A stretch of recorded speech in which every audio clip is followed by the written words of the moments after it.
ketika dua calon presiden Indonesia pada pemilu 2024 menyampaikan pengalamannya dalam memimpin daerahnya masing-masing. Dan persoalan mafia ini yang tadi saya sampaikan itu sering sudah masuk ke dalam proses. Saya beri contoh, ketika kami bertugas di Jakarta, ini salah satu ketidakpastian yang harus kita bereskan. Setiap tahun kita selalu meributkan soal UMP, upah minimal provinsi. Dan di DKI Jakarta, upah yang biasanya naik rata-rata 8% karena kondisi perekonomian turun. Tapi di tahun 2021 kemarin untuk upah tahun 2022 mendadak peraturannya diubah. Peraturan yang biasanya kalau kita terapkan memberikan kenaikan UMP yang masuk akal, kemarin UMP-nya angkanya itu amat rendah. Kalau tidak salah sekitar Rp37.000 kenaikannya. Pada waktu itu saya katakan, tidak mungkin di Jakarta naik upah nilainya 37.000. 37 itu bukan angka yang layak untuk pekerja di Jakarta. Karena itu kemudian saya sampaikan kepada pemerintah waktu itu, Kementerian Tenaga Kerja, saya sampaikan bahwa yang layak di Jakarta kenaikan itu menggunakan formula yang lama, jangan formulanya digonta-ganti. Dan inilah yang disebut sebagai mafia tentang pengupahan yang ada di Indonesia. Tidak boleh kita biarkan. Kami memilih untuk mengambil sikap yang berbeda, dan ketika memilih sikap berbeda, tentu kita menyadari bagaimana landasan hukumnya. Tapi yang menarik, para pengusaha protes waktu itu. Saya undang pengusahanya ke Balai Kota, 50 pembayar pajak terbesar saya undang.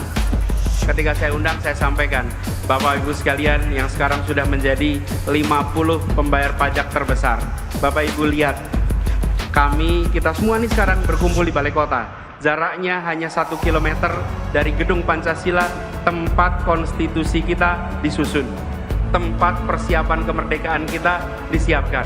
Pada waktu itu mereka yang berkumpul adalah orang-orang yang makmur, orang-orang yang terdidik, tapi mereka memilih mendirikan sebuah negeri yang prinsipnya menghadirkan keadilan sosial bagi seluruh rakyat Indonesia.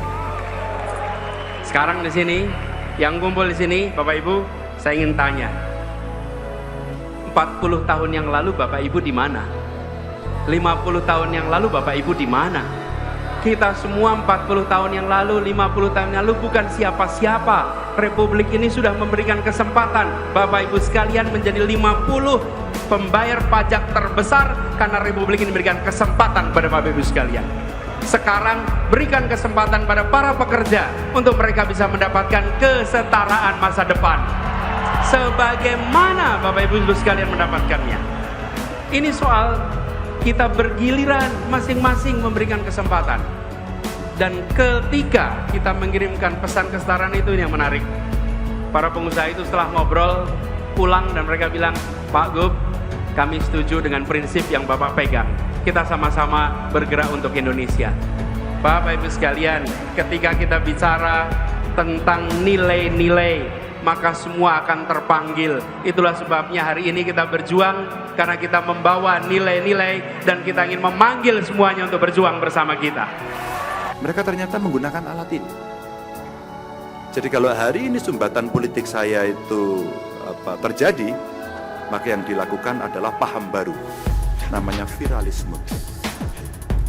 Viralisme inilah yang sekarang akan muncul, maka makin hari orang mesti makin hati-hati karena banyak CCTV sedang melihatnya, apalagi pada para tokoh. Maka barusan saya jalan ke sini disampaikan, Pak Ganjar, ini jalannya rusak di Kudus gitu. Sabar, tak cek dulu. Akhirnya saya harus ngecek sendiri. Karena mereka tidak terlalu percaya menyampaikan pada institusi yang secara sektoral menangani. Ternyata begitu dicek, sabar karena ini lagi percobaan, nanti akan dikerjakan mulai hari Senin. Kesabaran dari masyarakat tidak terjadi. Tidak bisa disampaikan, ya saya sabar enggak. Pokoknya kamu harus bereskan. Betul. betapa kecepatan dalam pelayanan publik terjadi, maka ujung dari seluruh kontestasi itu adalah sebenarnya di akhir. Apakah kemudian kita di akhirnya bisa melayani dengan baik atau tidak? Maka Bapak Ibu yang akan menentukan kita semua. Kita damai, kita tidak sebar hoax, kita tidak membawa politik identitas, ya, dan kita sudah belajar dari pengalaman yang dulu-dulu, maka kemudian kita bisa menciptakan pemilu yang asik, pemilu yang menyenangkan, sehingga pestanya membahagiakan untuk semuanya. Selamat berkompetisi, kita akan menjadi contoh yang baik untuk bangsa dan negeri ini. Assalamualaikum warahmatullahi wabarakatuh.